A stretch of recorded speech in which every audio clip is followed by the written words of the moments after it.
December 28th, 1912. The first municipal streetcars open in San Francisco, taking tourists to see the house from the opera La Full House.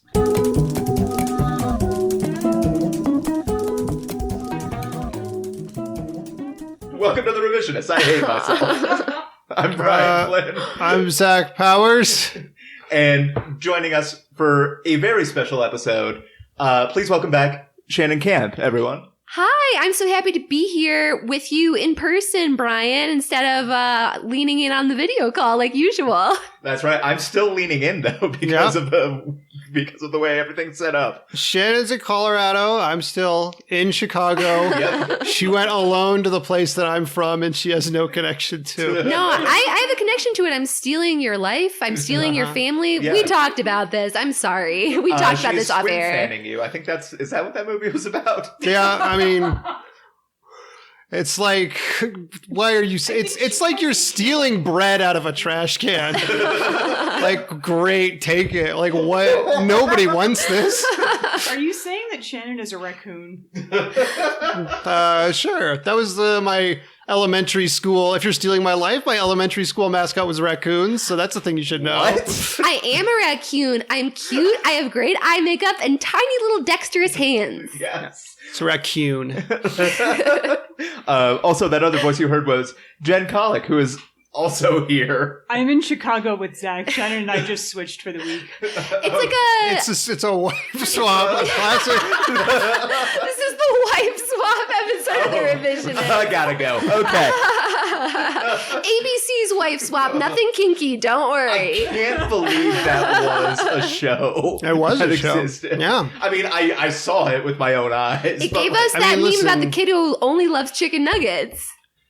What? You're going to have to look this up on your own time. I know that all of the listeners already know what I'm talking about. I assume every contestant of that show, both the husband and the wife, at some point in a conversation, they were like, should we sign up for a show called Wife Swap? So it's not like they were hoodwinked. They knew what was up. It's on the tin. Yeah, okay, that's true. I thought this was Wife Swab, where we just learn proper Q-tip techniques. You stay away from me.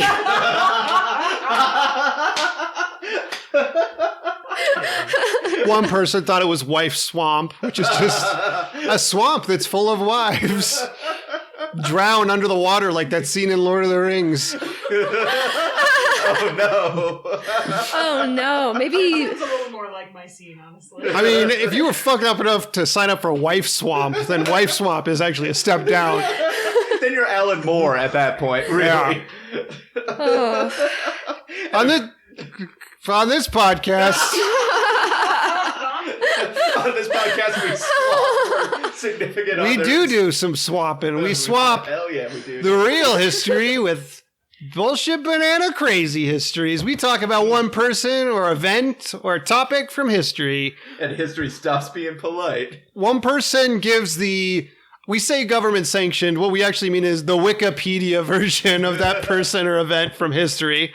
I use Wikipedia as a backbone for some of my other research. Thank you. I use it almost exclusively. Everyone knows from how long and annoying my episodes are that I'm definitely not just sticking to Wikipedia. And then somebody else prevents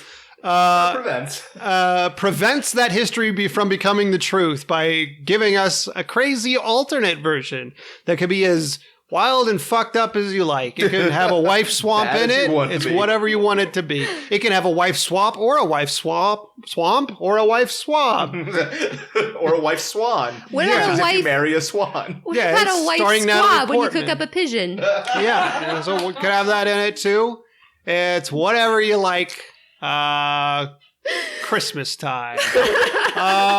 Christmas edition. Although this will come out after Christmas. So. Can't you tell this is a holiday episode from what's already happened? Yeah, it's our last episode of the decade, so fuck you. Hey. Okay. That's to the listener. That's to the listener. That was aimed at the listener. And that makes it better? You saying that also... Listeners are used to it by now. You saying that also sort of implies that, like, there was a scene at the end of Wife Swap where they're like, do you want to make this wife swap permanent? There should have been. What was There's the gotta be at point? least one episode where they're like, we fell in love a little bit. What's the point if there's no options for permanent wife swap? No stakes. Yeah. Was it was TLC that had trading spouses, the wife swap No, they had knockoff? Left Eye Lopez. And T-Boz and Chili. Yeah, we know. Regardless, then we vote on what becomes the true history of this brilliant, blue, aquatic mostly, but 40% landmass, atmosphere having Goldilocks zone marble we call the world going forward. And that's the premise of the podcast. Last time we did... I'm sorry, I have a question. Mm-hmm. What if in my alternate history we're not bound to the Earth? That's going to have implications for every other alternate history, but sure, do what you want. We don't actually pay attention to the alternate histories after they get voted on anymore anyway, so... Hey. Tell me in your version one of the Little Women is Dr. Manhattan. I mean, I wish I could say that's the case, but I came up with something else equally spicy for you. First of all... We did just start watching Watchmen. First of all, last time we talked about James Tiptree Jr., a.k.a. Alice B. Sheldon. We don't have the results yet. He's mad at his own mouth. We're recording too soon to have the results of that exciting episode, so you still have time to listen to it and figure out the mystery. And this time we're doing not the Little Women, but Louisa May Alcott. The Little Women, I mean, so far are fake not real. But in the alternate history, they could become real. What are you talking about? The little Joe and Beth and Amy and Meg are not real people as of this moment. Okay. Well. Just to clearly establish, the topic for this episode is Louisa May Alcott. Exactly. I think they may have gotten lost in the shuffle of whatever you were trying to express. Presently, the Little Women cannot be Dr. Manhattan because at the moment... Well, Brian's at going the to prove moment, you they wrong. aren't real. So Dr. Manhattan is real. Is that what you're saying? Can we call Mars and leave him a message? That's the episode we just finished. Zach spends a lot of time in that phone booth. I don't know what goes on. With just Gene Smart knocking on the door. You've probably listened to this podcast before. You don't need me to explain it. Brian's doing the real history. Shannon's doing the fake one. This is not fair. There could be people tuning in who found this podcast because of my podcast. Yeah, before we get into the real history. I'm sorry, but I want to make it clear what this episode is at least about. Yeah. It's about Louisa May Alcott. We've said it 3 times. Before we get into the actual history, which I did sort of to my surprise, because Shannon, you host Little Women, a modern audio drama. Yes, I do. I host it, I produce it, I write it, I play Joe, and I just put the whole ding darn thing together.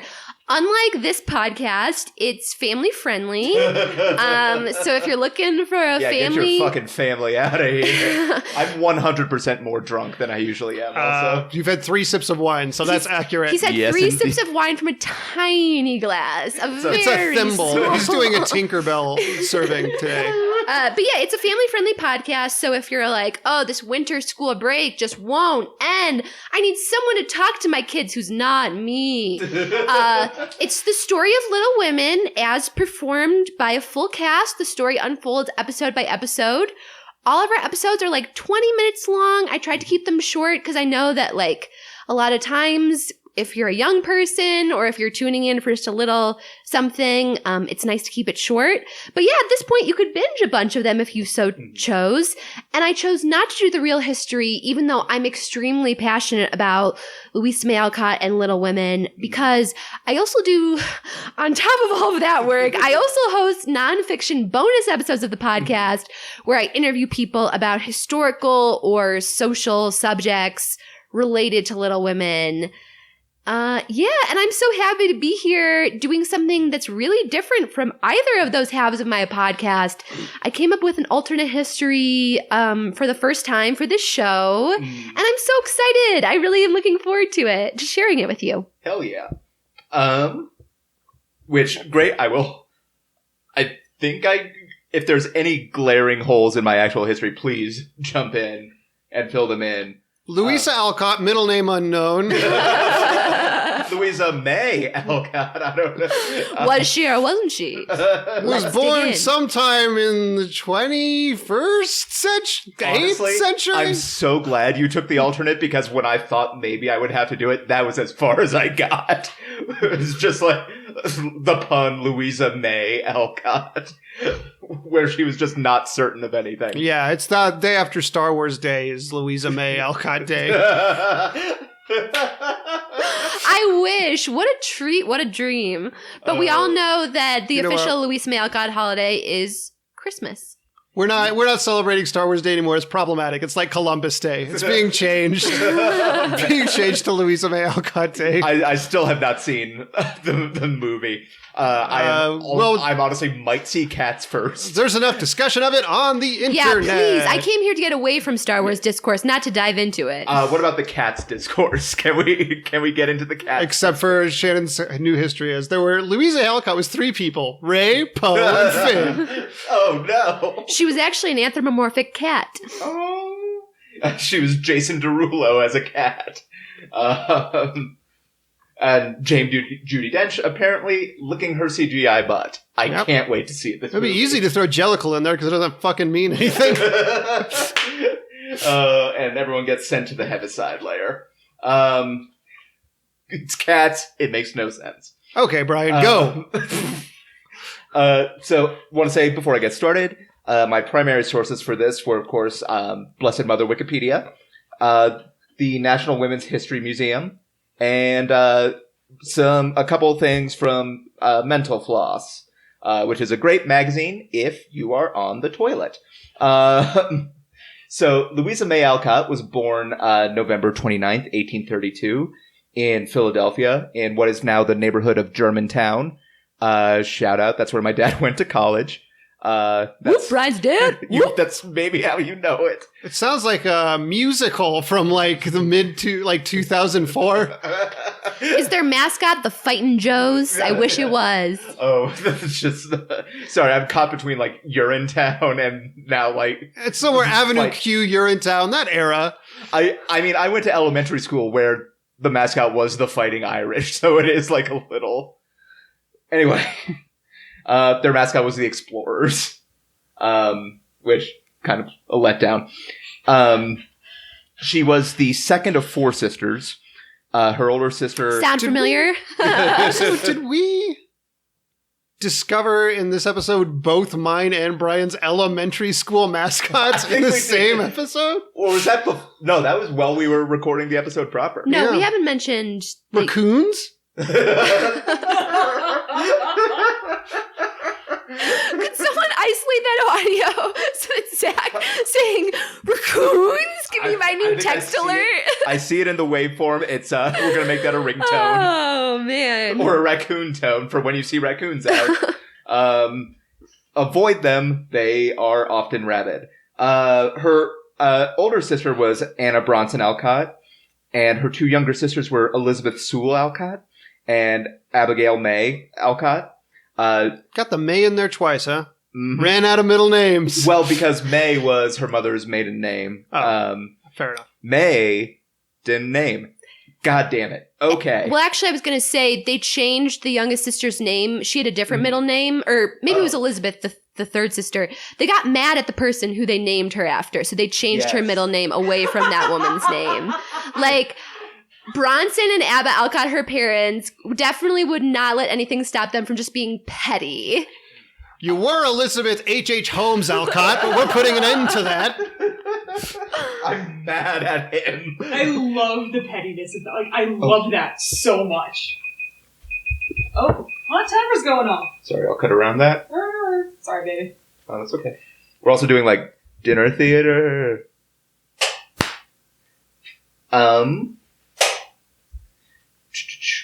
There was a younger brother, Frederick, born between Elizabeth and Abigail, but he died at only 2 days old. And just to get into the background of her parents, who were both very, very interesting people in their own right. Her mother, Abigail May, related to John Quincy Adams, actually, and Salem witch trial judge But Samuel not John Sewell. Adams somehow, which is weird. No, they're related to the whole Addams family. Yeah. Snap. Damn it. My fingers were too moist to snap. The Brian Flynn story. Her family was fairly prominent. Abby May herself was among the first paid social workers in the state of Massachusetts. She was very well educated, especially for the time. She was a proponent of women's suffrage, abolition, the temperance movement, and she advocated for people in poverty. Louisa later, I believe in one of her diaries, wrote about her that, quote, she always did what came to her in the way of duty and charity, and let pride, taste, and comfort suffer for love's sake. Yeah.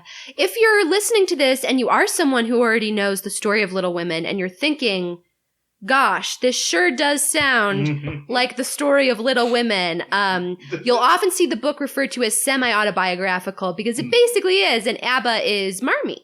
ABBA as Marmee in Mamma Mia 3 Little Women? I was kidding. Marmee Mia? Oh, no. Marmee Mia is what it's Marmee gonna Mia. be But I was called. saying, if we had more time coming up with another ABBA lyric to make a Little Women pun about would have been my life's mission. I'm trying. I'm like straining right now to think of it. Listeners, if you think of any ABBA lyrics that might be There might adapted also be to Little fit Women Little puns. Please. write in. I'll pay you cash. Whoa, okay. Cool. I will actually work on this. Leave a written review on iTunes that's ABBA Little Women lyrics. Her father, also Amos Bronson Alcott, formerly named Alcocks. Alcotts or Alcocks? It's Alcox, and I think it's hilarious that he changed it when he was in junior high. Yeah. That is not a coincidence. What's your name, Bronson Alcox? Okay, dude. Actually, it's Alcott now. Oh god, no, you can't make fun of me. So he was like 12 when he changed his name? Yeah. He was already graduating school at that point though, because you have to remember this was dem olden times. Yeah. So he was He was a ye old Doogie Howser. I'm 12. It's time to become a traveling salesman now.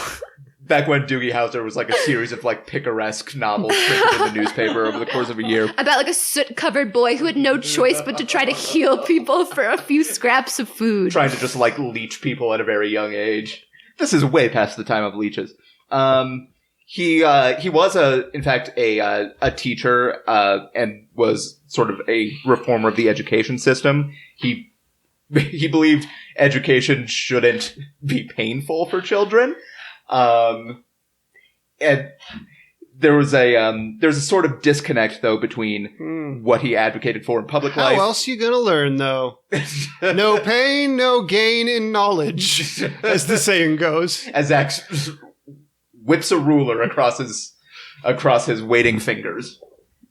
I don't like Chicago anymore. I want to go back and live with Brian again. Yeah, Zach's too scary. Oh no, Zach's in the red room. Okay, never mind. I will drop in if you want to hear more about Bronson Alcott's schools. You can check out the bonus episode of my podcast called Bronson Alcott Schools, and we'll go into detail about all his weird and interesting techniques. And weirdly about the Star Trek sequels, also.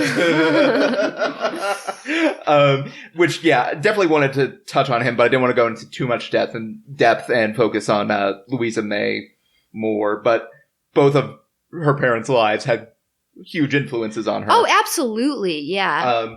Also, Amos Alcox, gross, sorry, was a vegan before that was really a thing. And he was a prominent member of the Transcendentalist movement. Oh, at this point, we're just calling him Bronson.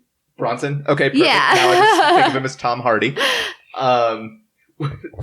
Just like a greased up Tom Hardy. Yeah, he did become a famous Transcendentalist thinker under the name Bronson Alcott. Yes. It has more of a ring to it somehow. Yeah, than Amos Alcott's. Which I think that sounds good. That's like a saloon. Amos Alcott. He didn't want to run a saloon. Yeah, Why not? it's like great if you're a fucking saloon keeper, which is a valid choice. I mean, saloon keepers are fine. They have those doors that aren't real doors that swing. that aren't real doors. That seems like something Bronson would have advocated for. He would have been like, Get real doors on no, saloons. he would have been like, doors separate us from nature and from our fellow man, and we need to have these swinging partitions to remind us to invite the spirit of God into our hearts every day. Yeah. Transcendentalism. I'm not kidding. Yeah, that's transcendentalism for you. Transcendentalism is one of the only things I remember from 10th grade English. So, but he was prominent enough in this movement that he was like close friends with Ralph Waldo Emerson, Henry David Thoreau, and they were sort of close friends of the family. He could be pretty harsh towards his children, particularly Louisa May. She was sort of the most headstrong of the sisters, which sort of like him. But other than being a disciplinarian, it seems like he wasn't necessarily like a fully invested parent. Like he was more into his ideas about society. I think he was a really cerebral guy. Like, even other transcendentalist thinkers at the time would say that his books and papers were like unreadable, completely confusing. Like, his lectures were very popular, but his written texts were not. And I agree with you that like they were the most alike, and that was part of the reason why he came down on Louisa, whose nickname was Lou, and in the original draft of Little Women, Joe's name is Lou. So take that how you will. I was going to say, and also as we'll see later, I think Bronson was somehow, I mean, it's not fair to diagnose people from this distance, and we've talked about it before, but he was probably mentally ill. There are depressive episodes that are definitely documented where he like wouldn't eat and wouldn't get out of bed, and I wouldn't call that healthy. When you say he was more focused on his ideas about society, you make it sound like he was the basis for the 2019 film Joker.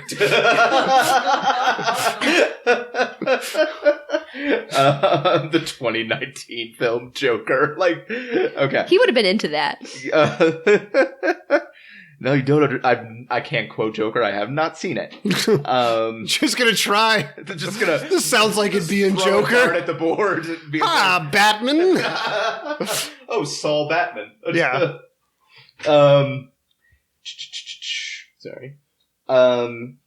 So a lot of given sort of like that disconnect, Abby May carried a lot of like the everyday burden of like actually caring for the children.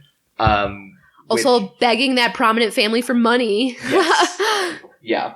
And the parents, I'm going to get into more details of their lives, but just in giving like sort of the background, the parents served as station masters on the Underground Railroad. This would have been around the time that Louisa May Alcott was 15. Wait, what year was this? She was born in 1832, so she was 15. It was 47. Oh, this is way earlier than I thought it was. Mm-hmm. Holy shit. Yeah, so she actually set Little Women in like the current era she was writing about when she wrote it as like a woman, but her girlhood takes place before the Civil War. It's confusing. Even when I was researching it for my project, I was like, she went and became I don't want to get too ahead of herself, but she went and became a Civil War nurse, and it's not at all what you would expect. It's like Primer. Yeah, it's exactly like Primer. What's Primer? It's a time travel movie where the timeline is famously very confusing. Oh, okay. So, also during this time, the family did have conversations with Frederick Douglass. I don't know how, close to the family he was. I don't think very. I think they were traveling in the same academic circles. Yeah.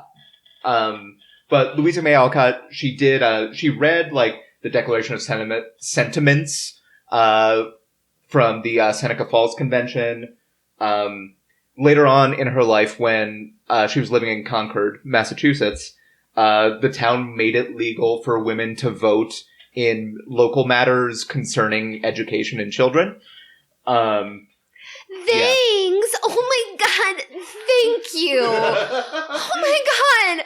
Thank you! Sorry, I had to put that in No, there. that's exactly what that deserves. You're The welcome. look on Jen's face when you said that needed some sort of audible I know. something. You're welcome. We did it. I'm never going back to Chicago. She when the town did that, she was the first to register. So the family was very poor, even though Abba May came from a wealthier family, and a lot of that is down to Amos Bronson Alcott. Sorry, it's very hard not to say. Yeah, now after that it's in my childhood, head. that's really not his name. know. I'm not trying to be a nitpick. It's just like not what we call him ever. I know. I am. Here's a I fun. am No, wasted. here's a fun way of remembering it. The high school in Clueless is Bronson Alcott High. Yes, that is Yeah. true. But his situation basically forced the family to move around a lot. But the high school in Heather is this Amos Alcock's What is the high school in Heathers? I don't know.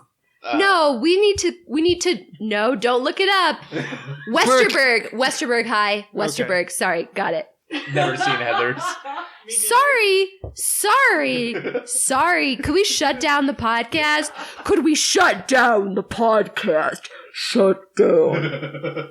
Is this a bad time to tell Shannon that I've never read Little Women? I actually way understand not having read Little Women because it's such a long book compared to not having seen a short movie from the 80s. You know? Like, I'm not mad. Anyone true. can watch what they want to watch, and I'm never upset. I'm only surprised. I'm not like, how dare you, for real. It's why Zach took my mic away. Wait, what? Brian only likes the TV remake of Heather's. Oh. No, that is not He true. likes how problematic it is. Yeah, it makes me feel alive. SJWs are the real trans people are the real Nope. bullies. White men are the quote victims Brian after Fletcher. all. Not Thanks, Heather's That's reboot. never happened. Attractive white women actually are the only ones getting picked on, and attractive white men, and it's all because of people who are overweight and non-gender conforming. Anyway, I was planning a wholesome tangent about the high school from Bratz. radicalize yourselves by watching Heather's tonight. And the high school from Bratz is Carrie Nation High. Good Yep. call. That is creepy. Yeah. And fun. Oh, is my favorite part of that is their symbol for the school is an axe. Literally the symbol for fascism. It's a Yeah. movement. Yeah. But it makes sense because Carrie Nation I know, chopped up I know, bars. I know, but it's Oh. But still- also, like, An axe is still the symbol of fascism. I That's what it's literally like. didn't know New that. symbol. No, I literally didn't know that about the axe. I literally did not know that. And I'm their sorry. colors With a are bundle like of sticks. red and black. It's not a great look for No, that. I believe you. I'm just saying I personally, as someone who enjoys history, did not know that. and also John Voight being the principal, not a great look for Another that. symbol of fascism. Yes. Great car though. So dumb. So one of Bronson Alcott's we can call it like an experimental school, Yeah. I guess. In Boston, was never really consistently strong, let's say. And Consistently profitable? yeah, that's true. He was known for making sure women attended classes and attended his lectures. And although it seems more like as sort of a fuck you gesture, included at least one African American student in his classes. Yeah, an African American woman, or a girl, I should say. But when Louisa May Alcott was 8, the school failed, and the family was forced to move from Boston to a cottage in Concord, Massachusetts, which was fairly idyllic. This was not hillside. This was just another nice little cottage. 3 years later, they moved with another family to the Fruitlands. Oh, however you Amos want to pronounce Alcock's and the Fruitlands. guys, come on. It's Alcott and it's Fruitlands. That sounds like a folk band that would open for the Funke family band. Yes, I'm just thinking that. Teamacil. It was called Fruitlands even though at the time when they moved in, it only had 10 apple trees. That were, like, noticeably shitty, according to every primary source. It's like a Greenland, Iceland thing. Yeah, it's exactly. We should have moved to the Stonelands. The Fruitlands commune was conceived in part by her father and funded by Charles Lane, which I wrote Charles Lane and then parentheses Brit. I thought you were saying in parentheses, Charles Lame. And then in parentheses, after that, it's like keep in show. Definitely. Super burn. Yeah. Ableist question mark? This guy who has barely any role, we're just going to cast aspersions. You'll see. Just go to the graveyard and point at a grave and be like, look at this racist. Ryan and I know the history. You're learning. The commune eventually encompassed 14 residents and 10 acres where they planted grains, vegetables, and fruit, but did not take. The crop basically failed in their first winter, and it took Bronson a while to accept this, even though his family was starving, we could say. Yeah, Fruitlands was even more eccentric than I think people might be imagining. Like, the Alcotts were vegetarian, like, I think almost shading over to the point of being vegan, which obviously I completely respect. But Bronson also didn't think that they should eat vegetables that grew down in the earth because they were going down towards hell. Like, he thought that potatoes and carrots were the devil's instruments. So his little girls were starving to the point where his wife is like, I will leave you and go back to my wealthy family with our children if we don't leave this fucking wasteland. Like, Yeah. Team Abba May for life. He was such a high-minded person, but he was also a total nut. Yeah. Also, Team Potatoes. Yes, Team Potatoes, they're too. delicious. We got a Surprisingly high in Brian vitamin Flynn and a C. Shannon Camp, a couple of Irish folks over here Just a couple of talking mixed. potatoes. But fuck carrots. They know what Fuck they did. carrots. Zach, don't be so graphic on your own podcast. You have not listened to this show, apparently. Also, Carrot Swap on. Oh. Sorry. I can delete that. Not hygienic. Not in the least. Although carrot exchange programs are, I support needle exchange programs. I shouldn't make fun. Anywho. I was thinking of them as dildos, not needles. Oh no, I was too. And then I was like, Clearly they were dildos. I want to back off the dildo. Everybody knew they were dildos. Back off the dildo and get right back on, son. Watchmen, episode 3. Yay!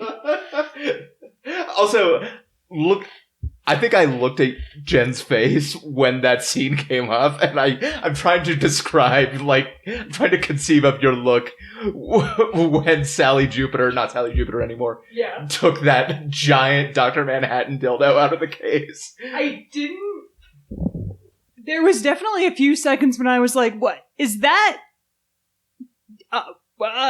Yeah. Isn't Sally the mom and Lori Silk Spectre too?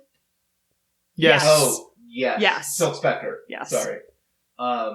It was very upsetting. It was so big. I was like, Thank girl, you. I respect how- wanting to fuck a dildo of your ex, but that one?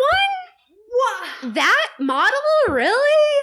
They could have done better. Like, we saw the Shape of Water dildo and the artistry that went into that, and It's just there's this lazy Dr. Manhattan dildo. Totally unrealistic or deeply upsetting. And devastating. Yes. Yeah, like on a deep level. Well, it might be like fucking like a extreme hot wing challenge sort of thing. It also made me regret all of the jokes that I made about when do we get to see Dr. Manhattan's dick, which there were a lot, even though we only watched 2 episodes. I say, girl, just buckle up. It becomes like a real sex episode at that point. So Louisa May Alcott. Louisa May Alcott, thank you. I do think if something that something that might as well be on my gravestone is everybody knew they were dildos. Like, why not? That seems like a good. Cause people to ask questions of like how you died, as sort of the canary in the coal mine of dildos. All right, that's enough dildo talk. A lot of this is going to get cut, right? We have 5 minutes, mandatory 5-minute dildo talk every episode. That's my favorite Saturday Night Live sketch. We have a little theme song for it that comes in and out. Boom, boom, boom, boom. Okay, no one picked up on that. So after the family bounced around a while, after Fruitland's kind of staying in a lot of rental places, eventually they moved 22 times in 30 years. Eventually, Ralph Waldo Emerson helps them out, and they buy a homestead in Concord, Massachusetts called Hillside, where they stayed for 7 years, and eventually selling it to Nathaniel Hawthorne. Forgive me, but didn't Ralph Waldo Emerson live in like a shack in the middle of nowhere? Wasn't that like his deal? Okay, maybe I'm thinking of Thoreau. Who does come into this story later because he's more closer to Louisa's age and she roasts him publicly. Nice. Oh, I don't have that. She said that his neckbeard would preserve his virginity in perpetuity. Oh, yeah. That is such a sick burn. Oh, my God. So Thoreau, I'm pretty sure, is the one with the shitty hygiene. Emerson was the one with the fat stacks. I really need to read Little Women. Yeah, the stacks to get the family into the house, the hillside, that did become the setting for where most of the stories that inspire the book take place. Okay. Was it Thoreau or Emerson who got arrested for civil disobedience? And the part that they always leave out is that his aunt just bailed him out. I think that was Thoreau. That sounds like Thoreau, too. That's Thoreau. Okay. Thoreau's kind of like a notorious, like, I don't know, like fail son almost in some ways at first. I don't know how else to put it. Like, that sounds overly harsh, and it probably is, but... I mean, he's the least readable of the Transcendentalists. Anyway. Except for Bronson. So, Louisa May, she wasn't formally educated, but she did have some tutors and received part of her education from Emerson, Thoreau, Nathaniel Hawthorne, Margaret Fuller, Julia Ward Howe. A lot of people, again, sort of associated with the Transcendentalist movement.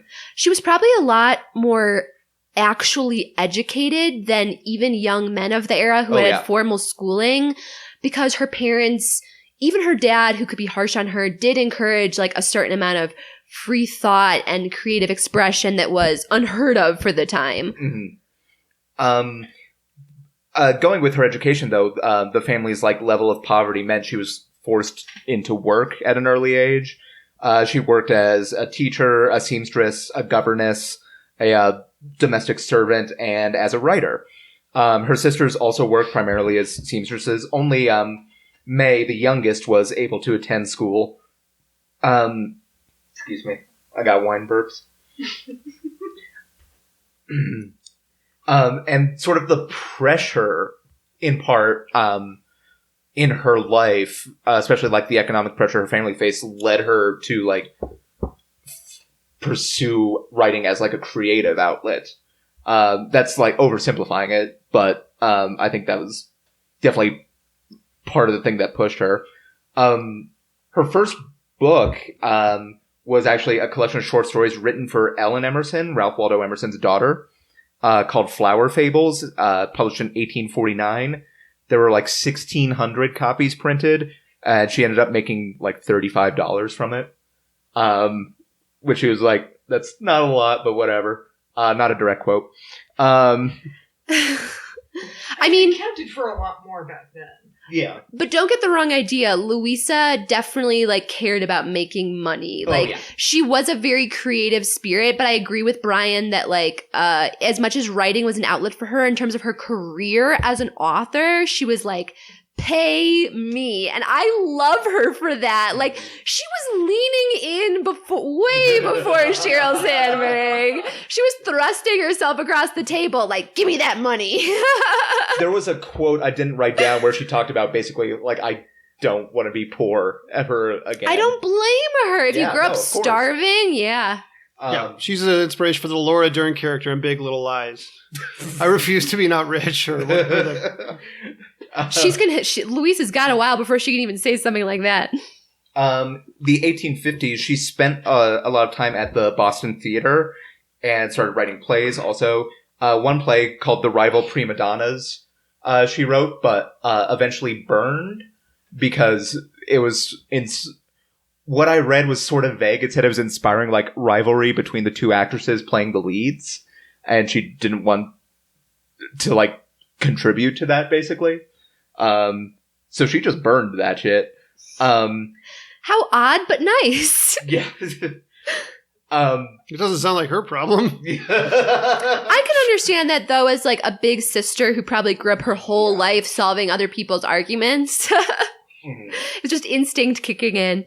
If I was a supporting character who was cast in that, it was just like, well, fuck. What did I do? No, now I don't have a job anymore. It's Godot. It's just two people. Even though Godot... Anyway.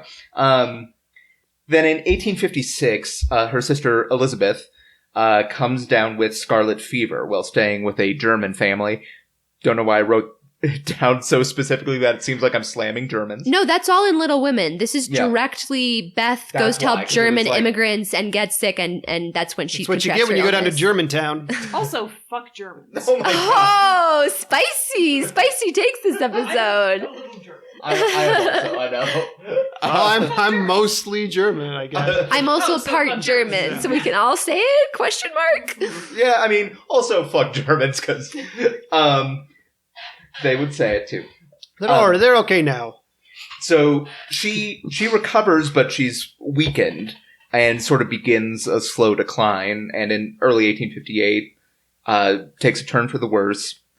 In February, she begins refusing medicine, telling her father, I believe, I can best be spared of the four. And in March of that year, she dies in her sleep at age 22. Louisa is 25. Yeah, I was just going to throw in, if anyone would like to know more about Elizabeth, the best writing out there about her was just published this year.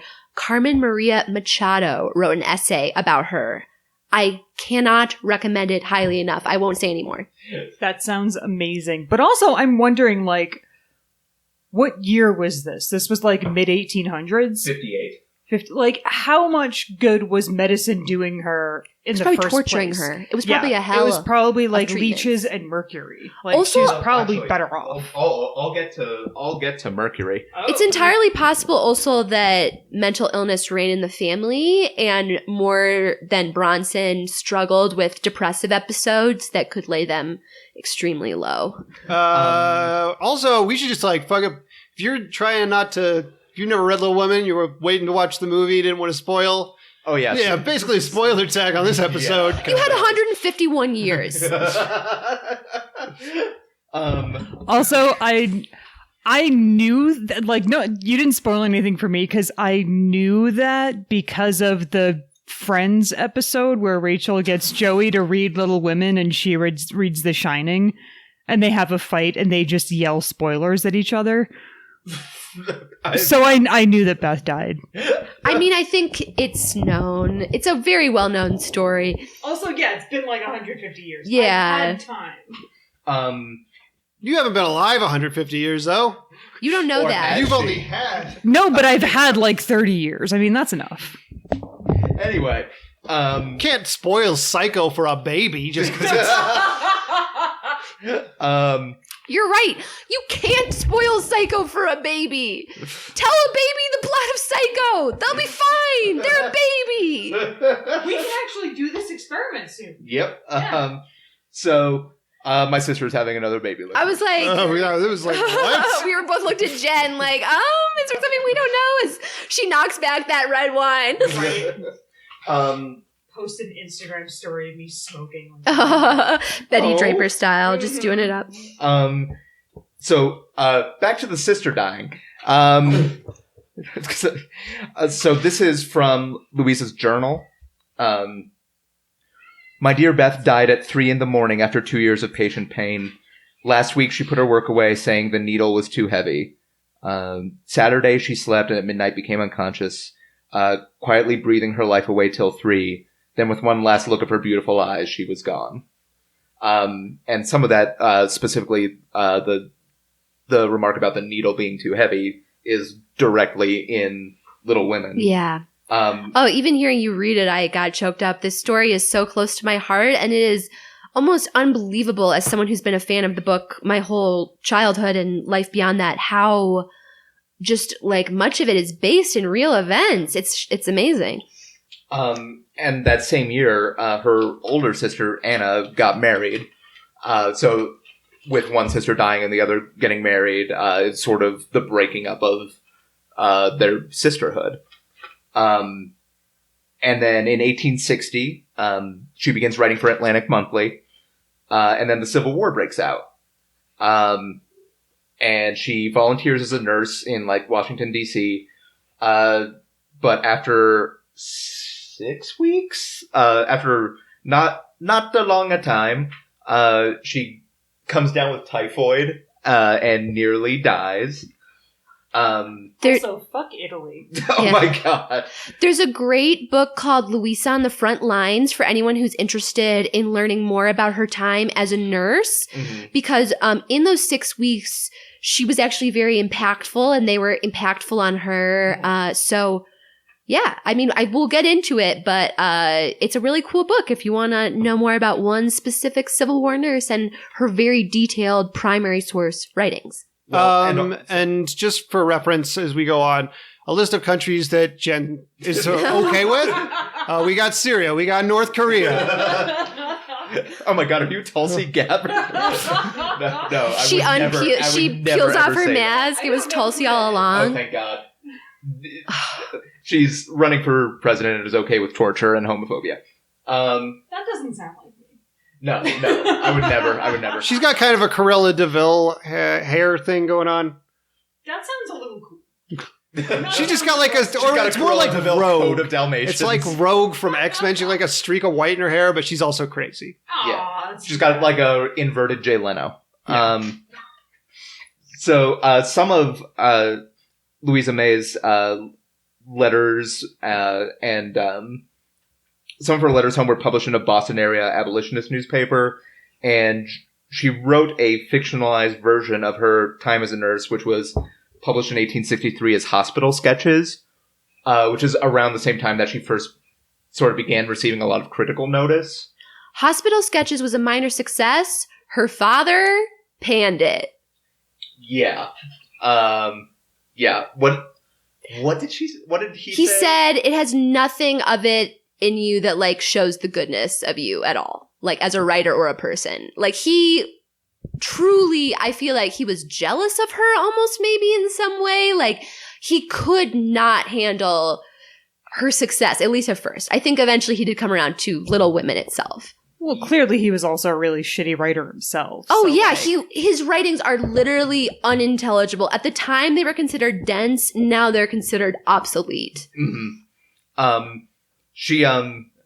mean, we'll get to that a little bit when we talk about Little Women, but there's an arrangement with the publisher. But stay tuned.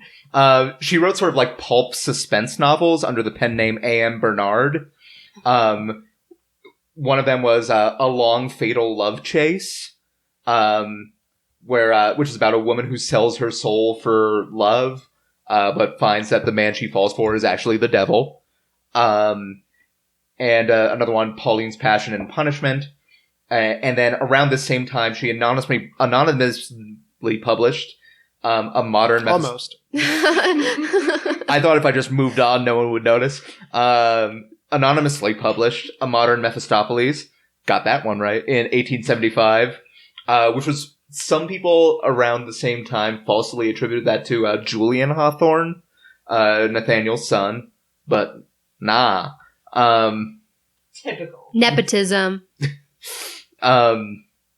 So she was asked then to write a novel, asked by a publisher to write a novel for young girls, and she hesitated. She was not at all into the idea, yeah, no. Not even a little bit. She when a lot of things I was reading describe her as a tomboy, growing up. She was into hard sci-fi. Yeah.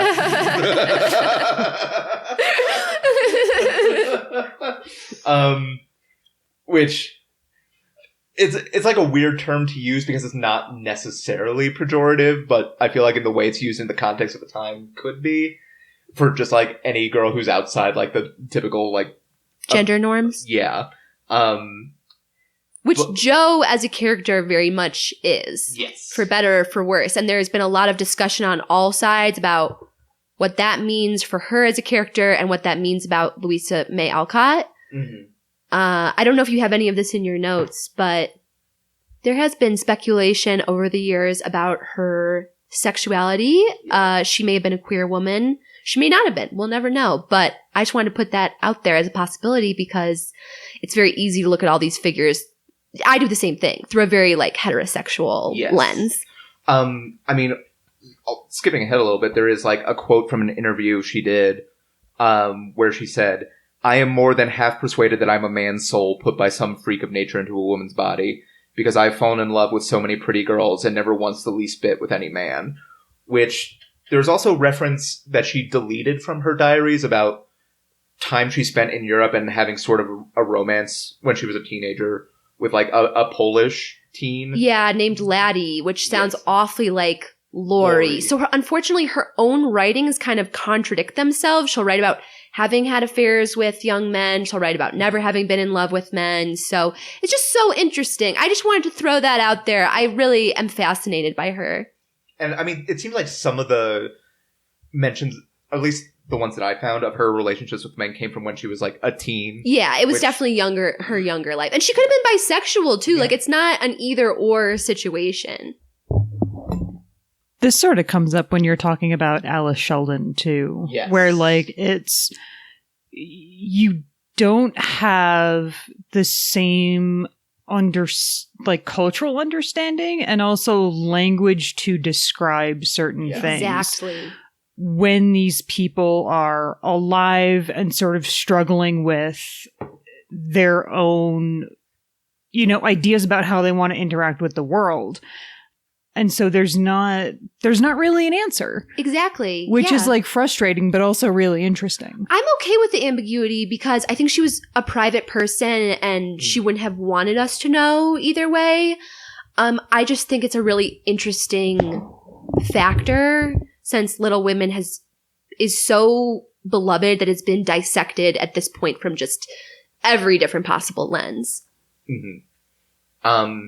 So sort of getting back to the publishing of Little Women, the same publisher, when Bronson was trying to publish a book, offered to publish his book only if he could get Louisa to write the book for young girls. So she did. Hell yeah! Her dad literally was like, "Hey, could you throw me a bone? Pop gets a treat." So she did, and she wrote about the thing that she knew about being a young girl, which was her relationship with her sisters, and that they're smaller than normal women. Yes, they are. Which was the original title, smaller than Honey, I Shrunk the Women. I will say, and I've touched on this on my own podcast too, it is very interesting that Little Women is so true to her life, except for one thing. Dad isn't around. Yeah. Dad's away at the war. Yeah, my dad's not here. Dad's away at the war, doing away things that aren't here, near me, not by me. So sorry, it just kind of reminds me of how I never ever write about siblings. Yeah. Just gonna leave that there. Bronson's lucky she didn't kill Captain March off. The original name was Captain Fartface. So Little Women was published in 2 parts. But he changed it when he was in junior high. I'll go with all costs. That seems okay. Oh no. Little Women was published in 2 parts, 1868 and 1869. And was an instant, basically, success. Yeah. The main characters, Meg, Jo, Beth, and Amy. Of course, there are obvious parallels between Meg and oldest sister Anna, Joe and Louisa, which we've discussed, Beth and Elizabeth, and Abigail May and Amy. And Abigail May went by May, so it's literally an anagram of her name. Although, I already sort of read that part. Joe marries in the end. Louisa never did. That was because of publisher pressure. Yeah. Sort of like, we all know what that's like when the corporation steps in to meddle with a work of fiction. It was just like that. But like, shouldn't have sold it to Disney. That indeed is what I was driving at. We have J.J. Abrams, Little Women. Oh, no. He would have married her to Lori. Yeah. Which is blasphemy if anyone who knows Little Women is listening to this. So, I mean, we can touch on like the sort of characterizations a little bit because I'm not myself familiar with Little Women as deeply as you, obviously, Shannon. Yeah, we don't need to go deep, but we can touch on it. But Meg, being the oldest, who was sort of very like proper for the time and very, like conforms to like the standards you would expect. Yeah, she has like a sense of like duty to be what you would think the oldest sister in a family would be. And Joe, being Louisa, is not that. And then you have Beth and Amy, who you can describe better than I could. Beth is very shy to the point where she basically doesn't go out in public, and very sweet and gentle, and of course very sickly, just like Elizabeth sadly was in real life. Amy... May and Louisa had sort of a sibling rivalry. May was a very talented painter. She was actually a famous artist later in her life. And they had sort of sibling rivalries, like the creative ones, the outspoken ones. So Amy in the book is, I think, the sister who sometimes some readers have a bit of a problem with. I love her because she's very much a little sister, a little bit annoying, very sassy, sort of gets in trouble, gets in the way sometimes, does naughty things she shouldn't, but I absolutely love her. And she, real life, May did like the illustrations for the first edition of Little Women, which are hilarious. Not her best work. Yes. But Little Women, wild success. There's other books in the Little Women verse, Little Men and Joe's Boys. And there's technically 4 since Little Women was published in 2 parts, but it's most often collected into 1 now. Yeah, the second half of Little Women is called Good Wives, and the fandom as a whole was just like, no, no, we're not going to call it that. But she was definitely under extreme pressure from the publishers to crank out those sequels. They are, some people love Little Men and Joe's Boys. I personally have never gotten into them. So, and she's part of like a late 19th century group of like women writers who sort of address women's issues directly and like in a modern style in their writing. I didn't write any of their other names down because it was very late when I was finishing It's all this good. up. We've been getting into it. 1877, she helps found in Boston the Women's Educational Industrial Union. And then 1879, her youngest sister May, passes away, and Louisa takes in her niece, Louisa, also called Lulu. And when during the Civil War, Louisa, came down with typhoid, she was treated with a medicine called, calomel, not caramel. Calomel, not caramel, contains mercury. And there's some interpretations that say, like, she showed some signs over the course of her life of mercury poisoning, like a weakened immune system, vertigo, possibly hallucinations, and pain. She ended up even taking opium for the pain, which was the style at the time. But a lot of people are not sure if she's was suffering from mercury poisoning later in her life or from an autoimmune disease like lupus.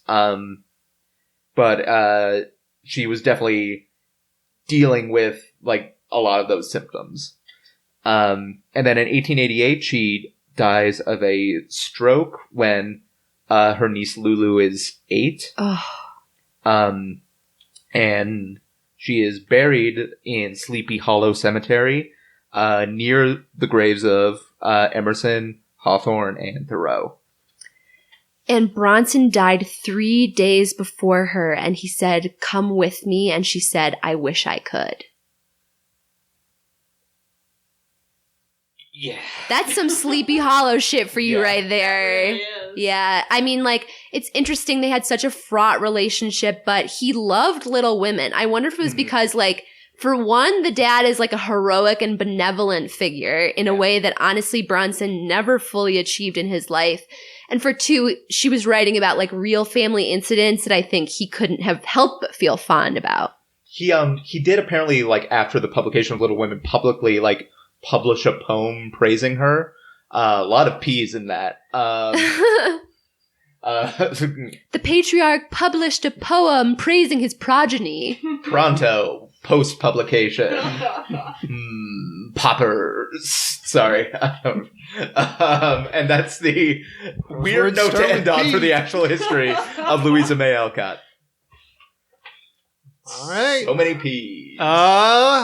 Let's move right along. Alternate history. Shannon, get ready. Go on ahead. Great. So our alternate history, or maybe the real history, that'll be for you folks to decide, picks up in 1843 when Louisa May Alcott was 12 years old and the family moved to the Fruitlands commune with Charles Lane and the other family. How did I miss until just now that the Fruitlands utopia is basically Fruitopia? Oh, it is described as a utopian commune. Despite there being only 10 old apple trees on the property, the land turned out to be perfect for growing fruits and vegetables of all kinds. It actually turned out to be surprisingly, some might say miraculously, fertile land. Bronson successfully planted and grew plenty of fruits and vegetables that grew upward, like apples, pears, different types of berries, and vegetables like beans, squash, cucumber, and tomatoes. He was even prevailed upon to grow sweet potatoes because they grow on a vine. And he grew wheat. So even though the family didn't have potatoes and carrots to eat, they had flour for bread. A thing about Fruitlands that we didn't touch on in the real history, but is true, is they wanted to stay shut off from the outside world. They wanted to completely provide for themselves without animal labor. It was meant to be a purely like agrarian mini society unto itself. But the land was so fertile that this actually happened to be successful. The Alcotts and the Lanes had enough fruit and vegetables to feed themselves. And as the country slipped into turmoil in the lead up to the Civil War, more and more people came to Fruitlands to join them. So at its peak, the population of Fruitlands was more than 500 people working together on the land, which they kept buying up more and more properties with profit that they could make from selling their fruits and vegetables when they did choose to engage with the local economy. As more and more people came to Fruitlands, Abba Alcott gained more power and status because she was the wife of the leader of the commune, and she took strides to make Fruitlands more gender equal. Women were allowed to have leadership positions in the commune, and the Alcotts also opened the commune up to people of all races. Communes populations dipped slightly during the Civil War, but after the Civil War, Fruitlands was held up as an example, and communes became very trendy. In particular, there was a surge of African American farming communes all across the South, where recently liberated slaves would join together to use their learning and their resources to create these agrarian communes. And sometimes they would even use animal labor, which Bronson was against, but communes really became a thing after the Civil War in America. They started in New England, near where Fruitlands was, and then, like I said, really surged up in popularity in the South and sort of spread across America, peaking in fashion before World Wars I and II, at which point their population declined and it became less fashionable to have this sort of isolationist policy of, staying by yourself in your own little bubble. They fell out of fashion, but a few still remain, and Fruitlands is studied as to how it relates to these modern American communes. Louisa never became a Civil War nurse because she was totally shut off from the outside world. While Oh, Fruitlands did sometimes harbor fugitive slaves and other people related to the Union cause, she never became a nurse. Bronson never went out to write, and he never did lectures. He was famous in his own right for creating this incredibly successful vegan commune. And famous thinkers from all across America would actually come to Fruitlands to talk to them.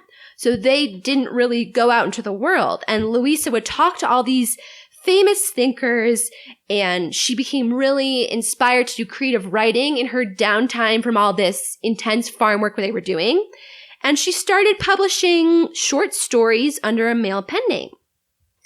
Eventually, she wrote a book called Little Women about 4 sisters growing up on a utopian commune, including one who died. It was considered far too politically radical for its depiction of a gender-equal commune and mentions of abolitionist politics, as well as veganism and non-traditional Christianity. So it was never published, and it languished in obscurity among her family's possessions. Louisa lived out the rest of her days on Fruitlands.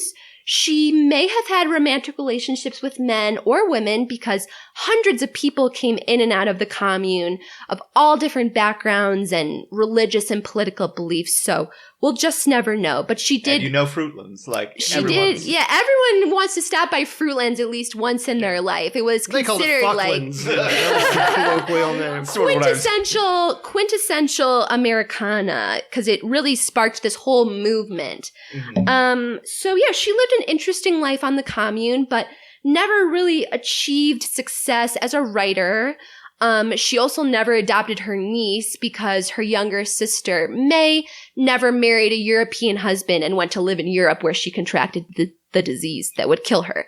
So Louisa was just fancy free. She didn't have any obligations to support her parents. They were financially taken care of. She didn't have to worry about her niece. That wasn't her problem. But she never achieved any success as an author. And without her, the genre of young adult lit floundered.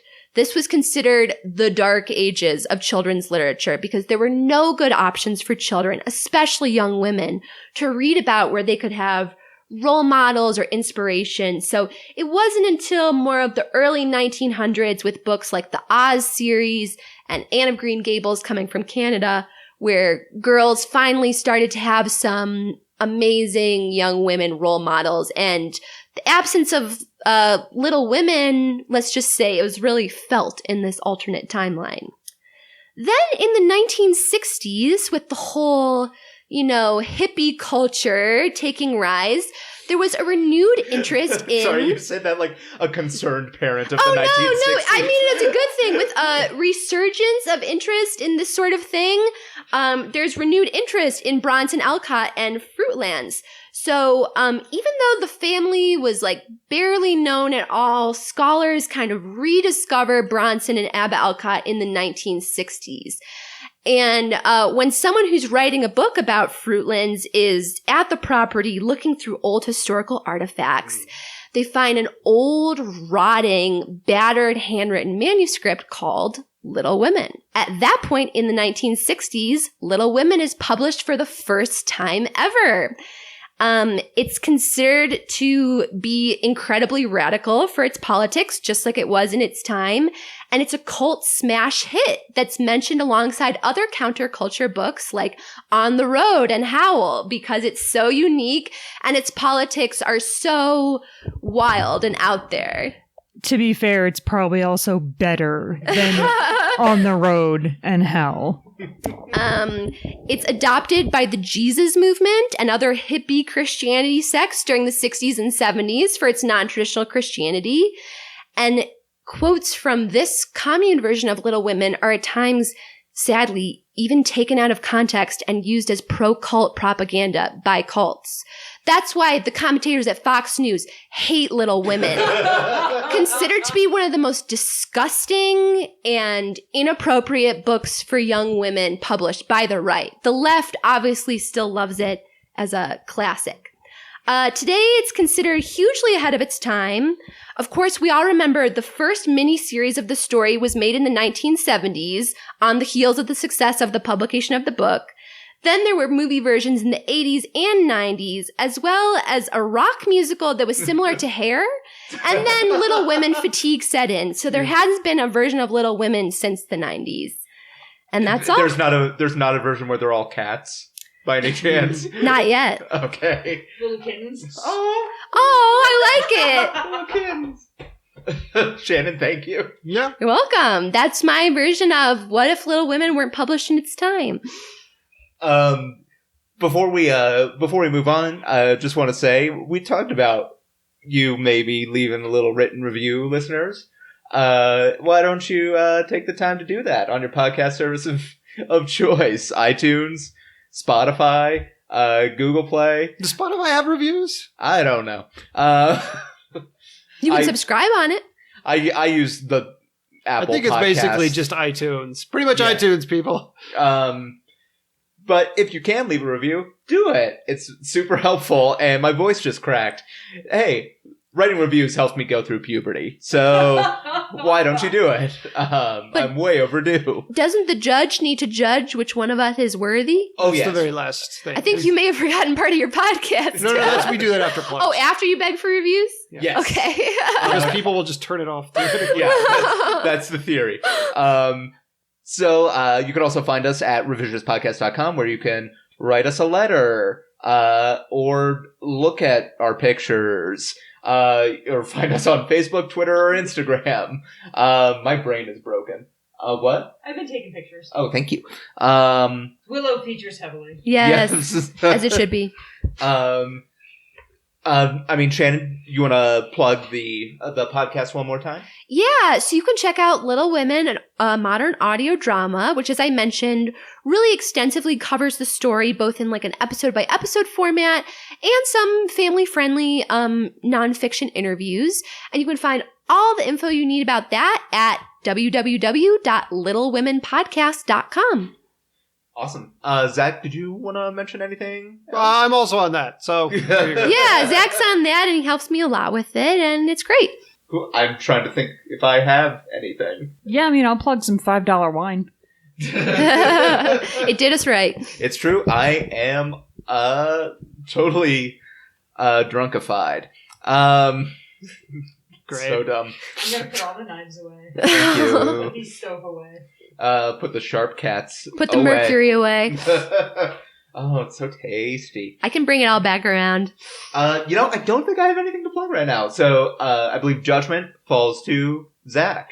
So this is an interesting one because I think this is truly the first time in the history of the podcast where somebody took an alternate history that was just like a plausible thing that could happen in the You real think it's world. plausible that African-American separatist communes could spring up all over the South? I think that would be so cool, but is it possible, plausible? I mean, compared to like alien fuckfests. I was trying to come up with, like, teleportation, the Emperor of China was born in Michigan to rednecks,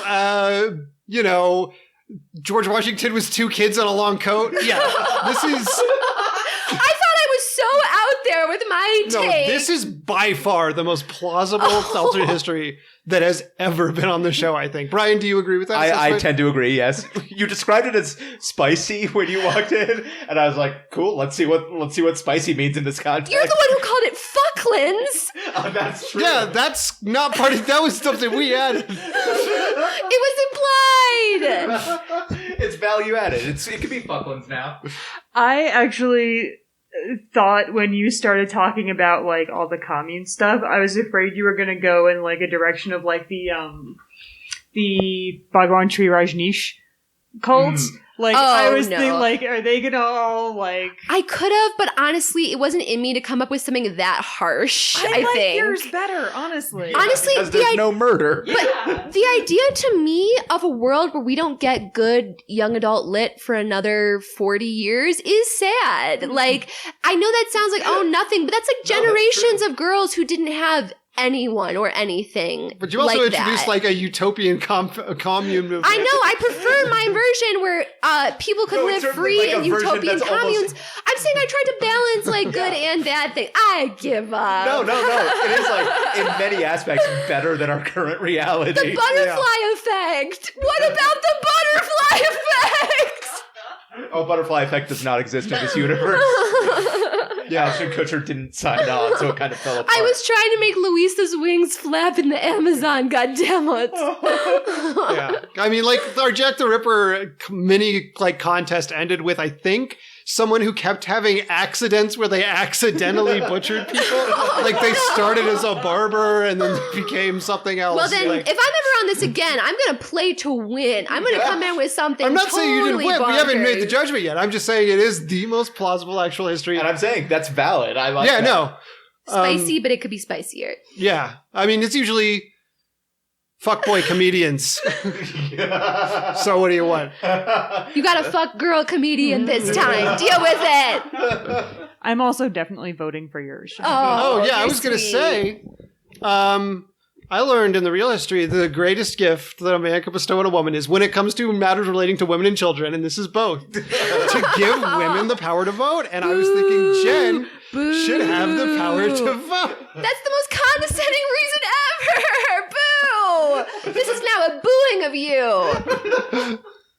What, 4 years in? I think this is the first time I've ever seen Brian make that, like, fake jerk-off motion. Oh, no. I mean, it's an audio medium. I make it all the time. His head was in his elbow. I thought he was dabbing.